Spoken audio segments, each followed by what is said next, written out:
Hi, everyone. Welcome to Forward DFW, together with the Dallas Morning News. I'm Ron Corning. November is Caregiver Awareness Month. There are 38 million caregivers in the United States. 61% of them are still employed full-time, trying to balance the responsibilities of caring for a loved one with their other responsibilities. 23% of caregivers say their health is in decline as a result of all of the stress associated with this role. There is no better source or resource for navigating this difficult time in your life than the Senior Source in Dallas. And Kimberly Knight is joining us. She's the director of the Caregiver Support Program at the Senior Source. And Kimberly, thank you for being here and having this conversation, which I know is going to shed light on this for people who at some point in the future are going to deal with this. It's likely, is it not? It is likely. You know, this is something that we don't often think about. Family caregivers. And it's a role that we're typically not prepared to take on. It's something, becoming a caregiver, it takes you by surprise. Something happens to a loved one and you just step up and step in and do the best that you can. And so we want people to know that the Senior Source is here, especially the Caregiver Support Program, to help them navigate the throes of caregiving. And we're going to run down some of the services you provide. We need to stress here that the Senior Source provides services to people to help them through this difficult time. And it's not necessarily income qualified help. That's correct, right? Yes, correct. You know, and that's one of the myths that's out there, that if I don't income qualify, then I can't receive services. Organizations like the Senior Source, and there's so many others that you don't have, that income is not a qualifier. It's more so age. And for us, you know, our services, if a caregiver is 50 years or older, or if they're taking care of someone 50 years or older, then we're here to help them. And it does happen earlier in some families, depending, as you say, a catastrophic turn of events, be it a stroke or a heart attack. In my case, my mother was the victim of a traumatic brain injury at 39. And so her care came much sooner than it might have for others. And just to be clear, the Caregiver Support Program is not for seniors who are caring for loved ones. It's for people of any age, as long as the person they're caring for is 50 years or older. That's correct. And that's something that we really want to point out because, you know, you can be a caregiver at any age. Like you said, in your family situation, you were a younger caregiver. And so we want younger caregivers to know if their parents, if they're taking care of aging parents or a family member, that they can call on the Caregiver Support Program to assist them. And then somebody who is alone, you call them solo agers. Yes, exactly. We call them solo agers. And so also if you're an older adult and you're aging in place at home, whether your kiddos live far away or you have limited family support, or maybe you didn't have children and you just need an extra helping hand to help you navigate aging, then we can also help you at the Senior Source through the Caregiver Support Program. You offer what's called a care consultation, right? Yes. And it's just 30 minutes? No, a care consultation can be 30 minutes to an hour. And I feel like the care consultation is literally kind of like the best kept secret in town as far as what we offer. It is a time where you can sit down with a caregiver support specialist. We can do it virtually or in person. And we listen to you. We listen to what's going on in your caregiving journey. And we provide you with information and resources specifically tailored to what you're facing and dealing with. You walk away with that from that conversation or meeting with what we call a care plan. And that plan helps you to determine what you need to tackle first, second, and third. And then we follow up with you after that moment, right? To see how you're doing, how you're progressing with that plan. And oftentimes additional questions pop up because once you start reaching out to those resources, then you may need additional help from us. And so we want to make sure that we're there to provide you that helping hand along the way. I'm trying to think about and quantify the amount of time I spent trying to figure this out for myself, asking coworkers who had aging parents, asking attorneys who did estate planning, trying to figure out what we could afford and what we couldn't. To think with a 30 to a 1 hour call, you could have really paved the way with some really important questions. And we want to put some of them on the screen, and perhaps we'll just kind of touch on a couple of them. This one in particular, how do I know when it's time to move my loved one from home to a facility? How do you know it's time? Well, I would just definitely say their activities of daily living are very important. And your activities of daily living are things such as bathing yourself, dressing yourself, feeding yourself. Do you still have the ability to stand in front of your stove and cook a meal, just a simple meal, scrambled eggs? Are you having problems moving around your home, walking? Are you now needing assistive devices? Those are the types of things you want to look at to determine whether or not your loved one is able to still live at home alone safely. And the reason why some people are suffering, their own health is suffering, is because they're prolonging that decision because they think they're going it alone and they're not having the difficult conversations. You talk about that, and you also provide a mediator in situations where maybe there's a family dynamic that makes it even more difficult to have that conversation. How to find out about respite care? That's a question you begin to answer. How do you get to doctor's appointments? What are the type of home health care that might be available in the meantime? And if you're aging in place as well, you talked about that with solo agers who are alone. Just some of the questions that are part of that care consultation that the Senior Source will provide for you. And we're going to continue this conversation, Kimberly, with you and with Dr. Curtis Hill. When we come back, he's going to address the issue of men as caregivers, an experience that he has had himself, and that might also shed some important light on this important topic. And we'll be back right after this. If you are a resident of Dallas or Collin County, the Caregiver Support Program at the Senior Source has resource events throughout the city that include vendors, live exercise classes, utility assistance, and more. Learn more about the upcoming events at theseniorsource.org. We are back, and we want to continue our conversation about Caregiver Awareness Month and exactly what that process is like when you're faced with caring for a loved one. Dr. Curtis Hill is joining us. He is a therapist professionally, and yet was faced with this very personal situation. And I'm curious to know, Dr. Hill, first of all, thank you for being here. Emotionally, were you equipped for what you faced when it came to caring for your mom back pre-2014? Right. Of course not. I mean, I think we have a tendency to think that this is something you prepare for. And certainly I was totally caught off guard.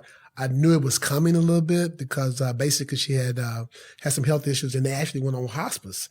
And so that was kind of really difficult for me because now I'm having this conversation with my mom about, okay, what are we going to do? What's going to be happening? And it's something I hadn't really prepared for. And I was trying to do that remotely because I was working in another city. So I'm actually doing this coming back on the weekend, and then I'm trying to work things out during the week by phone and touching bases with loved ones and so forth. So Dr. Hill, you really were among the 61% of people who were still working full time, trying to balance caregiving of your mom and doing it long distance as well. So the conversation as it started with your mom, how difficult was it?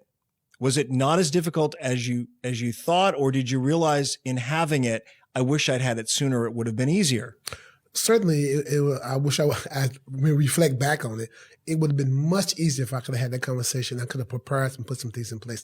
I did a fairly good job, but I certainly wasn't, I didn't really kind of construct this the way we probably needed to, because there was always something that kind of popped up at the last minute that you hadn't thought about. But okay, if I could have done this a little bit differently, I think this would have made it. But my concern was really more about, quote unquote, dealing with her in terms of transitioning and her having the quality of life and the dignity that was associated with that. We went back and forth. We put her in a nursing home for a while, and it was just so difficult in terms of that experience. And then, it was just something we tried. It didn't work, and then actually brought her back home. Let's speak to this issue, which I find interesting, and that is men typically are not, Kimberly, the care providers in a family dynamic. It's changing. Yes. I think the number is 40% now. Yes, exactly. 40% of caregivers are men, and that number is on the rise. First of all, what accounts for a lack of involvement on the part of men, and what do you think accounts for the shift and the change? I think it's just simply gender roles. Traditionally, women have been looked upon as more the caregivers and caretakers of the family. And so when someone is sick or something happens, we just kind of naturally look to the women in the family to step up and step in and take care of that individual. I think as far as kind of what's changing now, we're living longer. And so you have more adult children, males who are getting involved, just having the opportunity to, be there for their family members in that way. Dr. Hill, what was the dynamic, if you don't mind sharing, in your own personal situation that put you on the front line of caring for your mom? Well, I guess it's a little bit helpful to be a therapist, but it's just the emotional pull that's associated with it. I think for me, but you didn't lack family support otherwise, or did you feel you were going it alone in a lot of cases? I kind of felt like I was alone, and part of that was because I'm kind of somewhat that person that my family goes to. Everyone has someone that. So no blame in it. No blame. But the end result can be the same, whether it's a willing situation, you step up, or others just rely on you and you embrace that.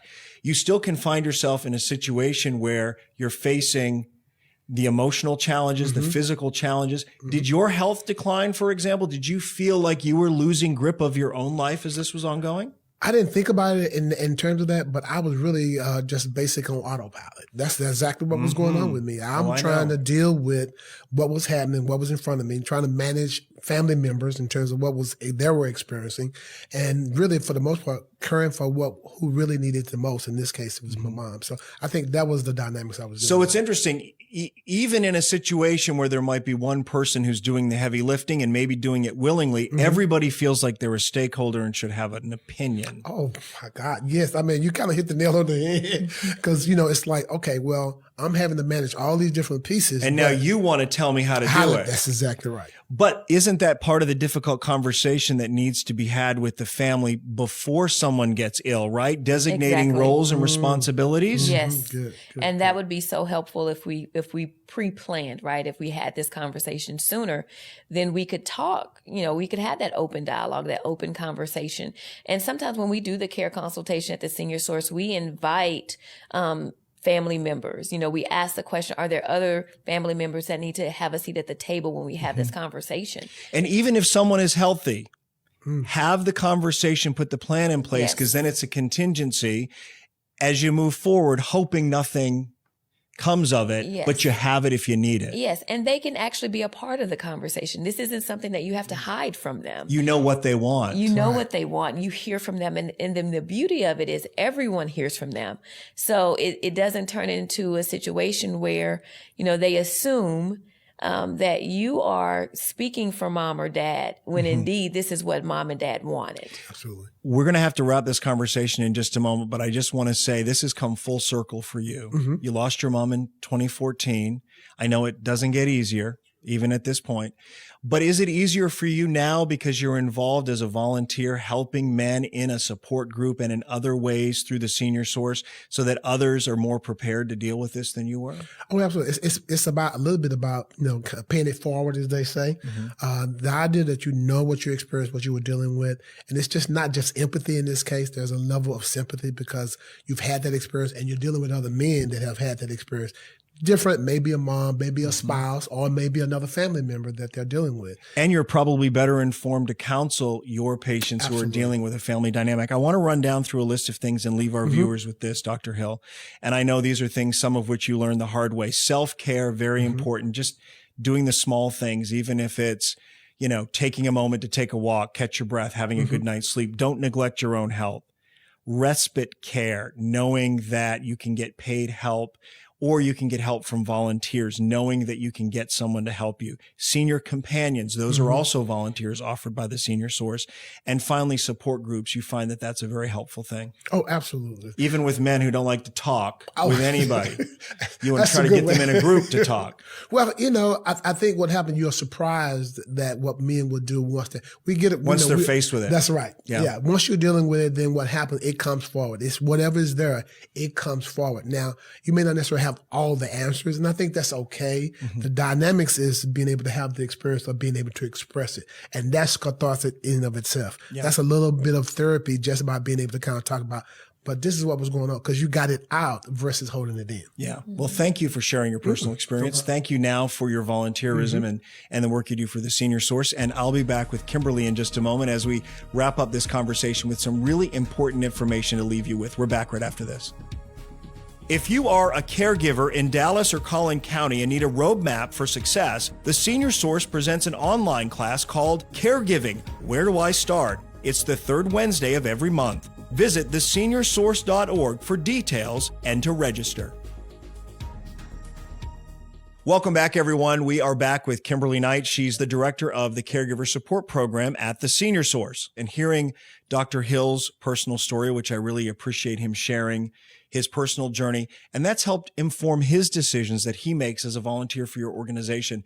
How does it feel for you to know that you have the support of a Dr. Hill and others who are really coming in with their own personal experiences and helping those who are just facing this journey? I think it's phenomenal that Dr. Hill and other therapists are willing to donate their time to our organization. That means that our clients get a higher level of care for free when they take part in a support group. Mm-hmm. And that's something that's needed. You know, support groups are a way for caregivers to build community and just talk to other people that just get it. You know, sometimes as a caregiver, you just need to vent and be surrounded by those who understand what it's like to be a caregiver in a space that's safe and non-judgmental. And so to have that expert guidance in because he has the ability to also give them tools to help them cope and not just come and vent. So I think it's great. I have a couple personal questions for you, if you don't mind. How do you, this is your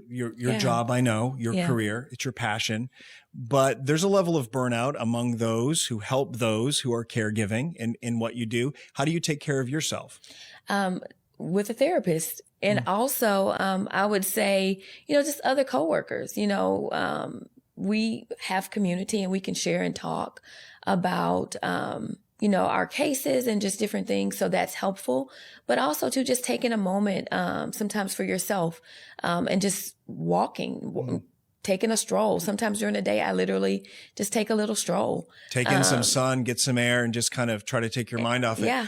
Do you feel like because of your role and what you do, you've been that person in your family who sort of guided and informed? You're smiling because it's true, right? Yes. Have you stepped into that role, or does your family know that this is what you do and you're the source? You're their literal senior source. It's both. It's both and. You kind of in families, you get nominated for things automatically when they know this is a part of what you do, but also too, you know, having this knowledge, I definitely want to share with my family, and you know. And are they more receptive than the average family? At first, no, they weren't, but now they are, because they know I'm going to talk about it. You know, we have this conversation every Thanksgiving. We're together as a family. And I know it may sound odd or awkward. And at first it was a little awkward, but now, you know, it's something that they've come to embrace. And actually, you know, my niece just put in a group chat just the other week about, hey, you know, about insurance, life insurance. Does everyone have a life insurance? You know, and how many policies do you have? Do you have enough to cover your basic bills after, you know, you're no longer here? And so that's not a question typically. And at the Thanksgiving table. Oh yeah. You're like, I want to be cremated, pass the potatoes. Pretty much.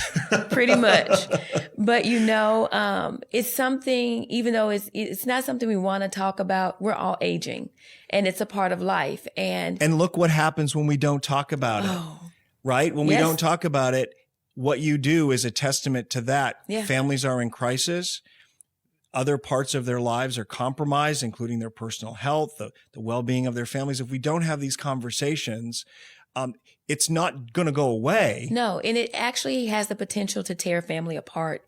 And in many cases it does because arguments start.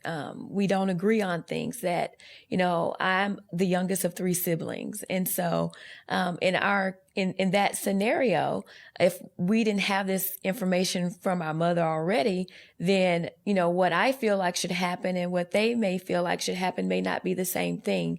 And so we're at a stalemate, right? When we can't agree, and, you know, who's suffering in that stalemate is our mother, because a decision has to be made. And let's talk about, for families who are looking down the road, and maybe this podcast has inspired them to sort of think about the future for their own loved ones. You have opportunities at every stage for people to get information, whether it's on your website for an overview, but you also have a monthly Zoom. That's an opportunity, I would think, for someone to just kind of lean into the process and find little bit more about it. What is that like for you, that monthly? That monthly education program is called Caregiving, Where Do I Start? And it's an excellent resource for someone who's a brand new caregiver, or maybe you've been doing this for a while and there's maybe, some changes or a particular issue you want to just get some more information about. During that education program, it's an hour. So it's virtual. You can join from anywhere. And we talk about things like activities of daily living, important documents you need to have, long-term care communities. What's the difference between a Part A facility and a Part B facility? What does that mean to me? And this information is available to anyone. So if you're in a small town, a rural community, but you have good internet service, you're plugged into the Senior Source to find out this information. Well, thank you, Kimberly, for everything you do personally, for everything that the Senior Source does as well. We really, really appreciate it during what is Caregiver Awareness Month. And so think about that caregiver in your life, what they might need. Maybe what they need is the phone number to Senior Source. I'm Ron Corning. Thank you for joining us for Forward DFW together with the Dallas Morning News. We'll see you next time. The Caregiver Support Program helps individuals and families at every phase of their caregiving journey. Visit theseniorsource.org for more information. Email them at csp@theseniorsource.org or call the number on your screen.